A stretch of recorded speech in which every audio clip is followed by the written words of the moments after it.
আসসালামাইকুম দর্শকবৃন্দ, দেখেন আজকে আমি এই যে কি বলে মরিচ তো না, টাকা আর কি, ডলার, এইগুলো হলো ডলার। এখন বর্তমান ডলারেও না, দিনার বললেই চলে, কারণ এক দিনার হচ্ছে এখন 400 টাকার উপরে। মরিচও দাম মনে করেন দিনারের উপরে চলে গেছে। আল্লাহ মাশাআল্লাহ। জায়গায় দেখেন মরিচ গাছগুলো ভালো আছে, এখন পরিচর্যা করে দিচ্ছে আমাদের কৃষক ভাইরা। ঠিক আছে। ও দিনারে সমান টাকা মানে কেজি দাম পাচ্ছেন, তাই না? তা কি পরিমাণে বিক্রি করছেন এই বন্ধু? 3 লাখ টাকা। মাশাআল্লাহ। যাক যাক দর্শক, এবার কৃষক ভাইরা মরিচি ভালো টাকা পাইছে, তাই যাক যাক যাক, সুন্দর সুন্দর। দেখেন গাছগুলো দর্শকবৃন্দ কত সুন্দর এখনো আছে। যাকে এবার এই মরিচ চাষ করে খুব লাভবান হয়েছে এই কৃষক ভাই। দেখেন গাছগুলো এখনো ভালো আছে।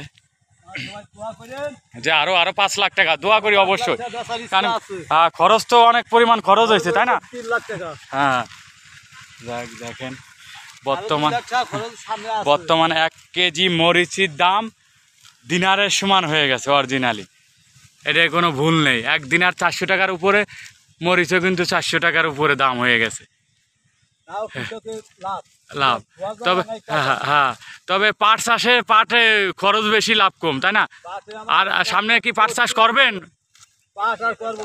ভুট্টা চাষ করবেন? ভুট্টায় খরচ কম, লাভ বেশি। হ্যাঁ, জি জি। লস হবে 10,000 টাকা লস। 10,000। কয় শতাংশ পাট রোপণ করছিলেন? তাই তাতে খরচের টাকা উঠবে, ঘাটতি যাবে। দর্শক, আসলে পাটের যে পরিমাণে খরচ সে পরিমাণে দাম পাচ্ছে না।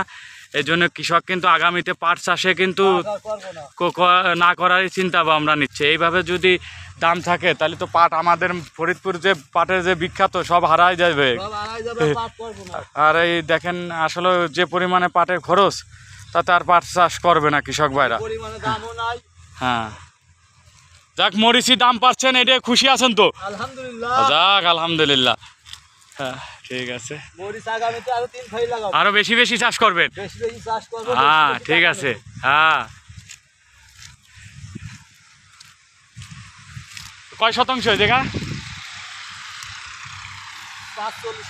4500। হ্যাঁ, যাক দেখেন আসলে গাছ এখনো ইনশাল্লাহ ভালো আছে। দেখেন দর্শক শ্রোতা,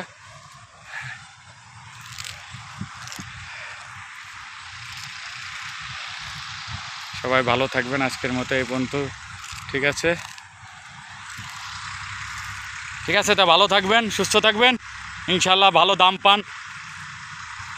এইভাবে দাম থাকলে টাকা উঠবে আর লাভবান হইতে পারবেন।